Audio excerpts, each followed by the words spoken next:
पितृदोष की रहस्यमयी कहानी, पांडवों का गया यात्रा।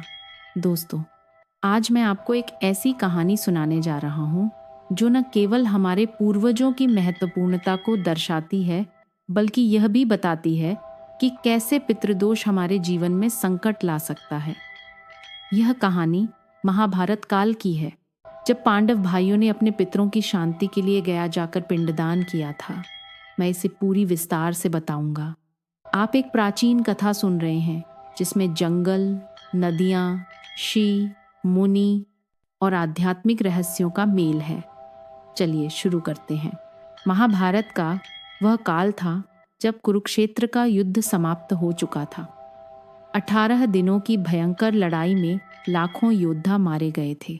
पांडव भाई युधिष्ठिर, भीम, अर्जुन, नकुल और सहदेव अपनी पत्नी द्रौपदी के साथ हिमालय की ओर प्रस्थान कर चुके थे, लेकिन उनके मन में एक गहरा दुख था। युद्ध जीतने के बाद भी उनके जीवन में शांति नहीं थी। हर रात सपनों में वे अपने पितरों को भटकते हुए देखते थे। राजा पांडु, महाराजा विचित्रवीर्य और अन्य पूर्वजों की आत्माएं अधूरी इच्छाओं से व्याकुल हो रही थीं। युधिष्ठिर, जो धर्मराज के नाम से प्रसिद्ध थे, सबसे अधिक चिंतित थे। भाइयों, हमने तो सब कुछ जीत लिया, राज्य, सम्मान, लेकिन फिर भी यह अशांति क्यों? घर में बीमारियां क्यों बढ़ रही हैं? हमारे वंश में संतान, सुख क्यों नहीं मिल रहा? मेहनत के बावजूद सफलता क्यों टल रही है? वे अक्सर द्रौपदी से कहते। द्रौपदी, जो अग्निकुंड से प्रकट हुई थीं, जवाब देती, स्वामी, शायद यह पितृदोष है। पुराणों में कहा गया है कि जब पितरों को तर्पण, श्राद्ध या पिंडदान नहीं मिलता तो वे भटकते रहते हैं और वंशजों पर दोष डालते हैं। वनवास के दौरान भी यह संकट बढ़ता गया। एक बार हिमालय की तलहटी में एक घने जंगल में रुकते हुए भीम को अचानक तेज बुखार हो गया। अर्जुन के धनुष पर तीर लगाने में हाथ कांपने लगे। नकुल और सहदेव घोड़ों को संभालने में असमर्थ हो गए।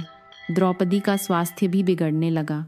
युधिष्ठिर ने सोचा, ये कोई साधारण बीमारी नहीं, ये तो हमारे पूर्वजों का क्रोध है।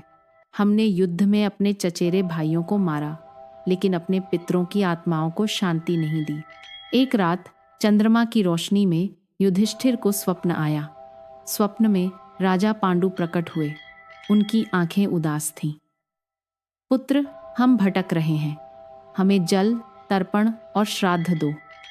गया की पवित्र भूमि पर पिंडदान करो, तभी हमारी आत्माएं मुक्त होंगी। जागते ही युधिष्ठिर ने भाइयों को बताया।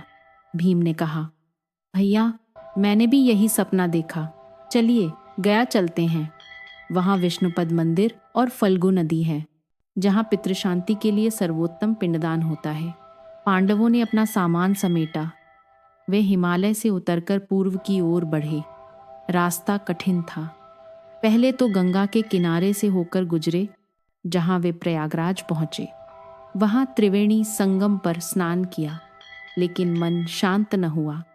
फिर वे गोमाक्ती नदी के पास पहुंचे, जहां एक ऋषि ने उन्हें आशीर्वाद दिया। पुत्रों, तुम्हारा उद्देश्य पवित्र है, गया पहुंचो। वहां गयासुर की कथा याद रखना। गयासुर एक दानवीर राक्षस था, जिसने ब्रह्मा जी से वरदान मांगा था कि उसका शरीर पवित्र तीर्थ बन जाए। जब विष्णु भगवान ने उसे वध किया तो उसका शरीर गया में स्थापित हो गया। यह भूमि पितरों की मुक्ति के लिए सर्वोत्तम है। पांडवों ने यह कथा सुनकर और अधिक उत्साहित हो गए। यात्रा के दौरान कई घटनाएं घटी। एक बार घने जंगल में एक भूखा शेर आया। भीम ने उसे मारा, लेकिन शेर मरते हुए बोला, मैं तुम्हारा पूर्वज हूं, जो शिकार के चक्कर में भटका। मुझे शांति दो। यह पितृदोष का संकेत था। अर्जुन ने गांडीव धनुष से एक चमत्कारी बाण चलाया, जो फल्गु नदी की दिशा दिखाने लगा। द्रौपदी ने पुष्पमाला पहनकर प्रार्थना की, हे माता, हमें मार्ग दिखाओ। कई दिनों की पैदल यात्रा के बाद वे एक पहाड़ी पर पहुंचे। वहां एक साधु मिला, जो मार्कंडेय ऋषि का शिष्य था। साधु ने कहा, पांडवों, तुम्हें पता है, रामचंद्र जी ने भी अपने पिता दशरथ के लिए यहाँ पिंडदान किया था, तुम भी ऐसा करो। युधिष्ठिर ने पूछा, पितृदोष क्या है? साधु ने विस्तार से बताया। पितृदोष वह दोष है जब पूर्वज संतुष्ट न हो, वे भटकते रहते हैं अधूरी इच्छाओं से। पुराणों में कहा गया है, पितृदेवता प्रसन्न हो तो देवता भी प्रसन्न होते हैं। पितरों की पूजा इसलिए की जाती है क्योंकि वे जीवन की जड़ हैं, उनकी आशीर्वाद से परिवार की रक्षा होती है। जब उन्हें जल, तर्पण और श्राद्ध मिलता है तो वे वंशजों को सुख समृद्धि देते हैं। पांडवों ने शिव से पितृपूजा के फल भी जाने। शिव बोले, 1. घर में शांति और सुख आता है। 2. संतान, सुख और उन्नति होती है। 3. अटके काम पूरे होते हैं। 4. दीर्घायु और स्वास्थ्य मिलता है। यह सुनकर पांडवों का मन मजबूत हो गया। अंततः वे गया पहुंचे। शहर सुंदर था। विष्णुपद मंदिर की चोटी पर भगवान विष्णु के चरण चिन्ह थे। फल्गु नदी का पानी स्वच्छ बह रहा था, लेकिन कथा है कि यह नदी भूमि के नीचे बहती है, इसलिए पिंडदान भूमि पर ही होता है। पांडवों ने पहले स्नान किया। द्रौपदी ने कहा, यहाँ की मिट्टी में ही पितरों की शांति है।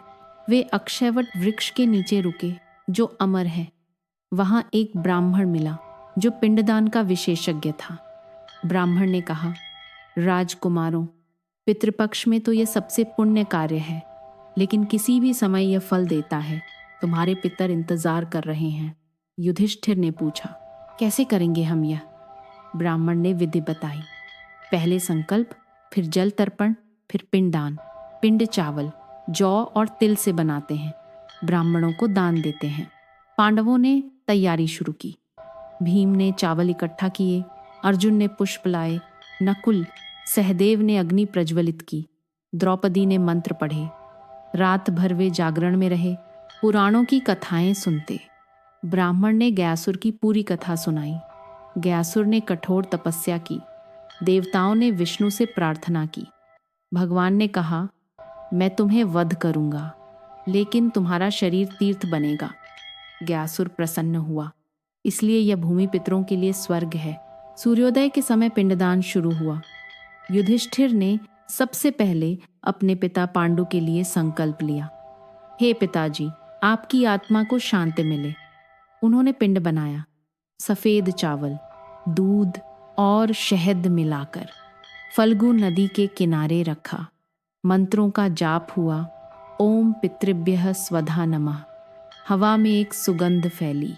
अचानक आकाश से एक तेजस्वी प्रकाश आया। राजा पांडु की आत्मा प्रकट हुई। पुत्र, तुमने हमें मुक्त कर दिया, अब तुम्हारा वंश चिरंजीवी रहेगा। भीम ने अपनी माता का नाम लिया, जो युद्ध में प्रभावित हुई थी।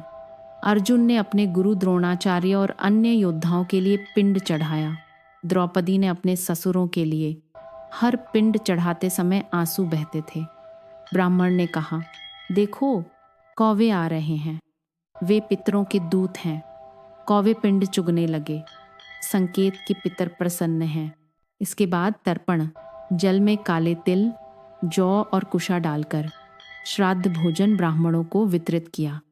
दान में गाय, वस्त्र, अनाज दिए। पूरा अनुष्ठान 3 दिनों तक चला।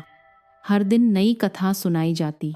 राम की कथा, जहाँ सीता और लक्ष्मण के साथ राम ने दशरथ के लिए पिंडदान किया। राम ने कहा, पिता, आपकी कमी हमें सताती है, यह पिंड आपकी आत्मा को स्वर्ग ले जाए। तीसरे दिन जब अनुष्ठान समाप्त हुआ तो चमत्कार हुआ। हवा में संगीत की ध्वनि आई। देवता प्रकट हुए, इंद्र, वरुण। इंद्र बोले, पांडवों, तुम्हारे पितर प्रसन्न हैं, अब तुम्हारा पितृदोष समाप्त। राजा पांडु ने आशीर्वाद दिया, तुम्हें दीर्घायु मिले, स्वास्थ्य रहे, संतान फले फूले, अटके काम पूरे होंगे। भीम का बुखार उतर गया। अर्जुन का धनुष चमक उठा। द्रौपदी मुस्कुराई। युधिष्ठिर ने कहा, अब समझ आया, पितर ही जीवन की जड़ हैं। वे स्वर्ण गंगा कुंड पर स्नान करने गए, जहाँ सोना मिलने की कथा है। वहां से लौटते समय मार्कंडेय शिव मिले। शिव ने कहा, मैंने तुम्हारा मार्ग देखा, पितृपूजा से देवता भी प्रसन्न होते हैं। पांडव हिमालय लौटे। उनके जीवन के संकट कम हो गए। युद्ध के बाद राज्य स्थापित हुआ, वंश चला। लेकिन वे हर साल पितृपक्ष में श्राद्ध करते। कहानी का संदेश स्पष्ट है, जिस घर में पितरों का सम्मान न हो वहाँ सुख टिके नहीं, और जहाँ श्रद्धापूर्वक तर्पण हो वहाँ लक्ष्मी निवास करती हैं। दोस्तों, यह कथा हमें सिखाती है कि बीमारियां, रुकावटें, असफलता सब पितृदोष से हो सकती हैं। हर साल पितृपक्ष में गया जाओ या घर पर ही तर्पण करो। पितृ प्रसन्न तो जीवन सुखमय।